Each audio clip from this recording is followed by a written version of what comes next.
Okay, so I'm here with Kyle from bZx, and he's been explaining to me a little bit about Fulcrum, which is built on bZx. Hi, Kyle. So yeah, could you maybe explain what Fulcrum is to people?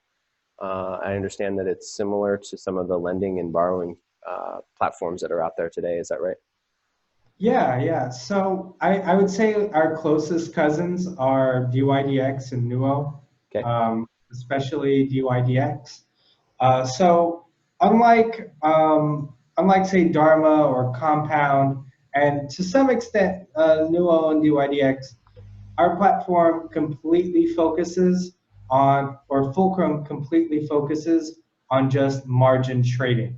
So it's a some of these other platforms they have a borrowing feature, which is kind of like for people who want to maybe pay bills or something like that Mhm. and need liquidity for their assets.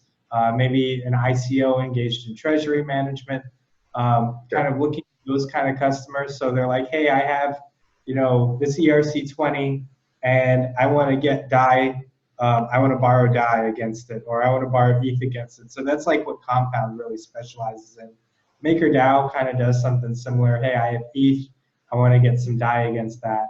Right. Duo, DYDX, they all do that same thing. For us in Fulcrum, we focus just on trading. So you can lend out your money, and those loans are tokenized. You get something called iDAI out. Oh, So okay. tokens that continuously increase in value. You can use them to collateralize things. You can use them in place of like your normal tokens. So there's like no real reason not to do it. Some people are familiar with compound C tokens. Right. Our I tokens are nearly the same. There's one big technical difference, which is like say there's a catastrophic event and it goes through the insurance fund with compound. There's a race condition that happens where everybody needs to get out as soon as possible. And Hmm. the last person to get out basically loses all their money. Sure. Whereas with ours, it just socializes the loss across the entire pool. So you Okay. could just stay put.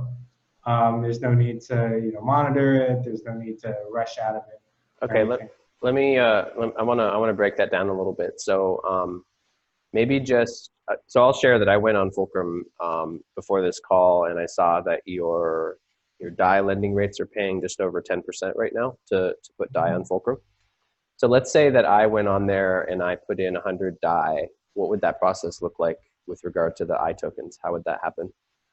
So you go to Fulcrum, you hit lend on DAI, you type in 100, hit submit, and then you approve your MetaMask transaction, and that's it.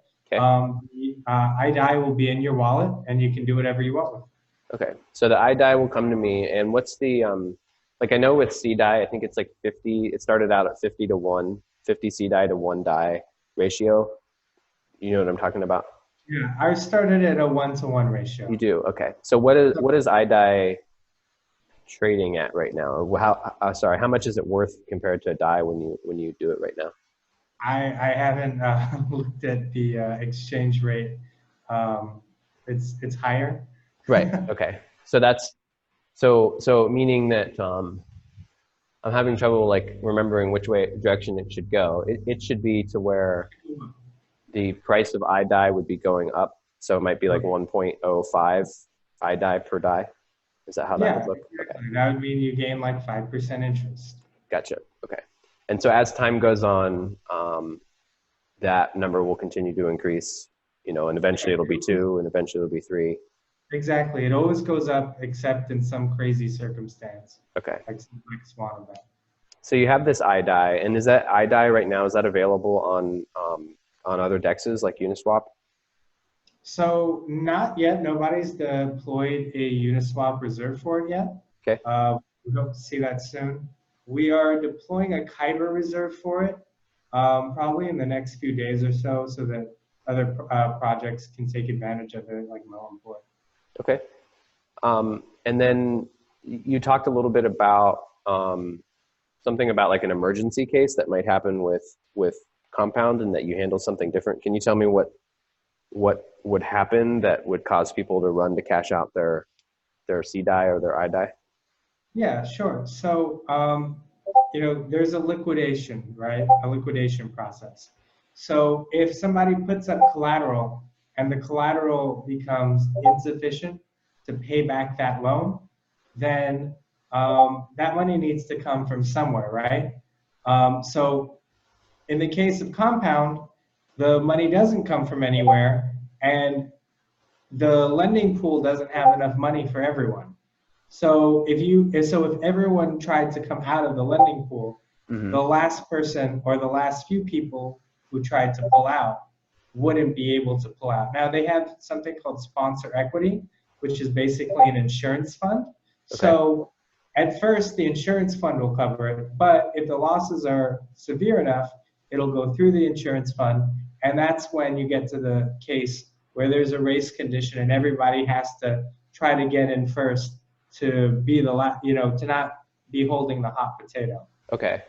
And We have a similar circumstance. just real quick, let me make sure I understand the condition that happens. Are you saying that in the event that the value of the collateral fell so quickly that it was unable to be liquidated in time to cover the lending? Okay. So Right. so let me check in with you real quick. With Compound, the collateralization rate, I think is 150%, or is that right? Exactly. And what is it on Fulcrum? So it depends on your level of initial margin, but it goes down to about 115 at margin maintenance. So it's a margin trading platform as opposed to a borrowing and lending platform. But the key difference is really in just like how our architectures kind of handle this edge case. Now, Compound's liquidation works really well, and they have a lot of buffer. So it's pretty unlikely that Compound is going to have a big run on their reserves. Right. And we think it's also pretty unlikely that we'll have a run on our reserves either. Sure. But it's like, if you were to compare and contrast the architecture, that's the one difference. Okay. And then, so I kind of cut you off before you explained the Fulcrum piece. So with Fulcrum, what happens in that event? So if you go through the collateral, then we have an insurance fund. Okay. If you run through the insurance fund, then you have a circumstance where there's not enough money, right? So we take this loss and we distribute it across all the lenders in that pool, and then it's settled. So you don't have to get out of the pool and hope you're not the last one. Okay, I see what you're saying. That makes sense. Because otherwise, it's the first people in got 100% out, and then everyone left gets zero. And instead, you make sure that everyone shares the loss, basically, in that unlikely event, right? Okay. Okay. And okay, perfect. So just a couple questions for you about Fulcrum. Is it decentralized? Yeah, so we wrote an article called "How Decentralized is DeFi?" I don't know if you saw it. Yeah, it's a good piece. Yeah, so Fulcrum is, we would argue, like, in terms of consumer-facing dApps, is, in our opinion, the most decentralized of the bunch. We went through a lot of pains to make sure that every step of the process was permissionless. And so, like our entire philosophy has been like radical decentralization. And, we see other projects that, make compromises for user experience to try to, like, they centralize certain functions because they feel like they can make things easier for users. And we look at each of those roadblocks as like opportunities and engineering challenges. I see. So we keep trying to deliver like top level user experience while still doing it in a decentralized way, and it's very difficult. And as a result, our contracts are, probably some of the most complicated besides like Augur, on like in the entire Ethereum ecosystem. I see. At this point. Yeah. It's a big deal to us. Okay. So you're not compromising on the decentralized side in the way that you see other platforms is doing. Yeah, and that's we wanted to make it so that you could if something happened to us, if a meteor hit us or something like that, then everything could still live on, and that like all our work didn't just poof and a cloud of smoke. Of course, yeah. Excuse me. And then, is it safe? Is it safe to use Fulcrum? What are the risks? So we would say it's, about as safe as DYDX or something like that. Um, Nobody has lost money on Fulcrum, so we can boast a very good track record in Okay. that regard. Nobody has come close to losing money lending out on Fulcrum. Okay. So yeah, I would say that it is very safe. Our interest rates seem to reflect the fact that it has a sort of balanced profile. You kind of see, DYDX, Compound, us, we're kind of hovering in the similar sort of rates Yeah. for borrowing and lending. We are pretty happy. Our spreads are pretty tight. So the lending rates are high, the borrowing rates are low. But yeah, we think it's pretty safe. We're not using excessively, or we're not using like extremely low margin maintenance. Like both us and DYDX use about 15% margin maintenance. There's some other platforms that have had losses that use lower amounts, and that can be sort of dangerous. And we pretty thoroughly vet the assets that can be on the platform and covered by our insurance fund. Okay. So that lenders can feel safe. Sure. Sure. And would you say that it's easy to use? Yeah, we've heard from people that like they think even their family members could use it. Like in terms of lending out, people have pretty unanimously said that we're the easiest experience they've had in crypto so far. That's good. And in terms of trading, there's been a few people who had some issues with a few parts of our trading experience, but we actually just launched a revamped trade pop-up earlier today. Oh, wow. Based on all the feedback that we've gotten. And we feel pretty confident at this point that like what we look at certain metrics. We say, okay, how many clicks do you have to make in order to make a trade? Like to select your asset, to get your leverage, to put in the amount, how many clicks, and then how many words do you have to read? Okay. So we look at these two metrics and we try to like ruthlessly pare them down. And we would say on these two metrics of all the DeFi platforms, we have the least clicks and the least words you have to read, or really can read in order to get into it. Well, I like that way of measuring simplicity. Yeah. That's cool. So we try to pare down the decision points too. And Sure. anytime there's like a decision to make, we think this is like a horrible thing. So we try to avoid that as much as possible. Nice. Okay. I like that. And then what reasons would you give for people to use Fulcrum and not one of these other platforms? Like whether it's just the lend die or even in the margin trading side of things? So yeah, like right now, like if you compared us to our closest cousin DYDX, in terms of lending rates, our lending rates are higher. If you wanted to borrow, our borrow rates are lower. And we have a simpler experience as well. If you're a lender, there's more guarantees around your liquidity because you do have these I tokens that could be sold that you can create secondary markets for. Yeah, I would say these are the big reasons, and our platform right now is getting a lot of use.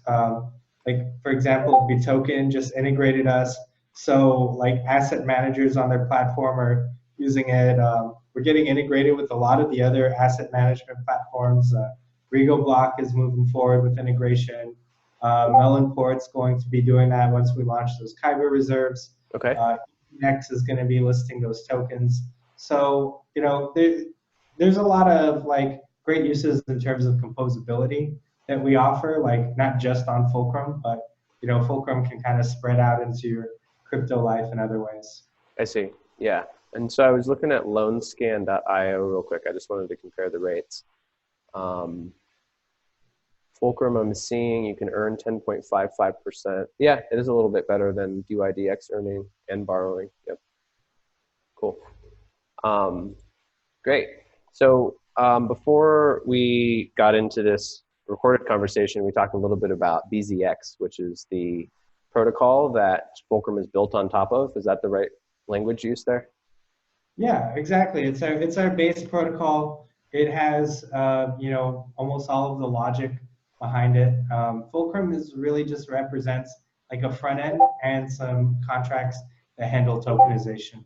Okay. And so would you say that bZx is that something that other developers can build on top of? Is that part of the design of it? Yeah, exactly. So like we have pretty extensive developer docs. We've found that our platform is one of the easiest to build on top of. I'd say what we've like the feedback we've gotten is that like Compound and ourselves in terms of the protocols are like the easiest to kind of compose. And Okay. so you can kind of see us like popping up together in different places now. Like Open, they're using Compound, Uniswap, and MakerDAO, and they've been working now to integrate our base protocol loans and kind of like aggregate that liquidity. Set protocol, Bitoken is another example of that. So like the Earn network. So like a lot of the people doing meta money markets, like the first things they're integrating are us and Compound Okay. because of the integration. Nice. And I think you might have mentioned some other products that are being built on bZx right now. So yeah, like native margin lending for Augur. Okay. Augur announced that just like a month or two back. And Ethanex is going to be building out like a margin lending kind of side by side with 0x and their trustless portal. So we're really excited about that because they can mirror their margin order book liquidity onto the protocol, just like they mirrored their trade liquidity onto 0x. Okay. And that lets you get deep centralized exchange liquidity, but with Ethanex's hybrid structure, you get centralized execution times as well, Hmm. and you get that non-custodial aspect. So it's kind of like everything people want: non-custodial, extremely fast execution times, extremely high liquidity, and low slippage.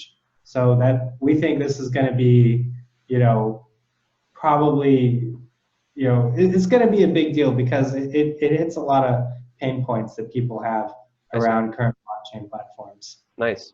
So it really sounds like bZx is going to be underpinning and involved with a lot of these projects people are already aware of, and that Fulcrum is really just kind of like one small piece of the bigger picture, based on Yeah, what you explained to me here. Yeah.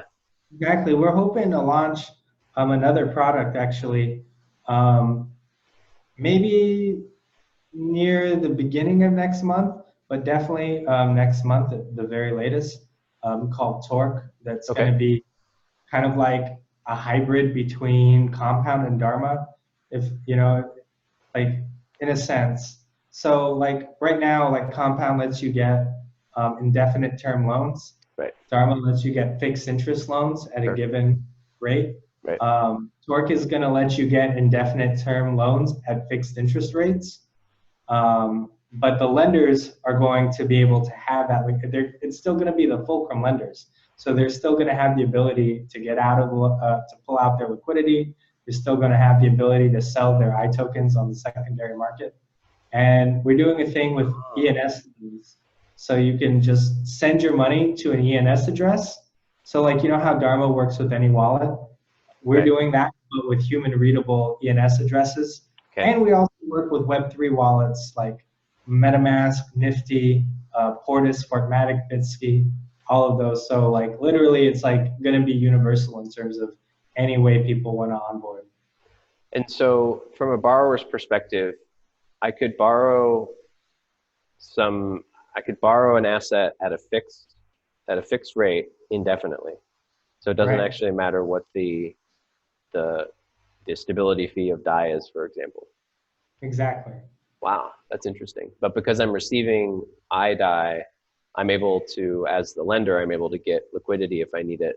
Um, and so I guess what I'm not fully understanding yet is like, so let's say the stability fee is really high, or the entire market is the numbers are quite high and people are paying high interest. So and someone were to borrow. Okay, hold on. Actually, I think I realized the piece I'm missing. it's not a fixed return. It's only a fixed rate for the lender, but the actual reward to the, or sorry, I'm sorry. The person borrowing is paying a fixed rate, but the lender doesn't receive a fixed rate. Right, and and also based on supply and demand, the fixed rate can fluctuate. So, say you can lock in a rate, but if people are borrowing a lot, the rate will climb up, and lenders might come in because the rate's going up. So it still functions along the reserve model, but it does allow you to lock in your rate. Initially, we have a less sophisticated way to accomplish this that uses our base protocol loans and all that. But eventually, we'd like to kind of move forward to using interest rate swaps and fully dynamic loan rates. So you could, say you have a loan that moves around in interest, you could just go and you purchase an interest rate swap and lock in your rate. Okay. So we think that's farther out in the future, that's probably how it'll look in its most sophisticated and elegant form. I see. Nice. Well, thanks a lot for explaining that. I was excited to hear a little bit more about Fulcrum and how it works, and then to understand the protocol underneath. So I have one last question for you, which is when you sit down at Christmas dinner and your uncle asks you what you do, what is your business about? How do you answer that question and not take over the rest of the night? Oh, I just say we make financial software. Okay, so you just keep it quite general. You don't go into decentralized money and all this other stuff. I just say, there's people who have jobs in the financial sector. We're making software that automates their jobs. I see. Okay, that's a good. That's basically how I pitch. I think that's a good way to do it. Keep Christmas dinner moving along and not turn into an explainer about how DAI works before you even get to your product. So great. Well, thanks a lot, Kyle. I really appreciate you taking the time to share that information, and I'm excited to see what else bZx has for us in the future. Yeah, it was great talking to you. Yeah, it was a great conversation, Clayton. Thanks for having me on. Sure. And did you have any other, if people want to find out more about bZx, where do you suggest they start? I'd say come to our Medium. Our Medium has a lot of really great resources. Okay. Check out our Twitter. We're always posting our freshest updates there. And come to our Discord, our technical community. Check out the different products and what we're saying about them. Okay. And what other people are saying, and the people in there working on integrations and all that kind of stuff. So that's where I'd recommend looking in that order. Okay, nice. Yeah, I think I can hear your Discord going off as we're talking. Isn't that what that is? Cheers. Awesome. Thanks, Kyle. Well, have a good one. You have a good one, Clayton. Cheers.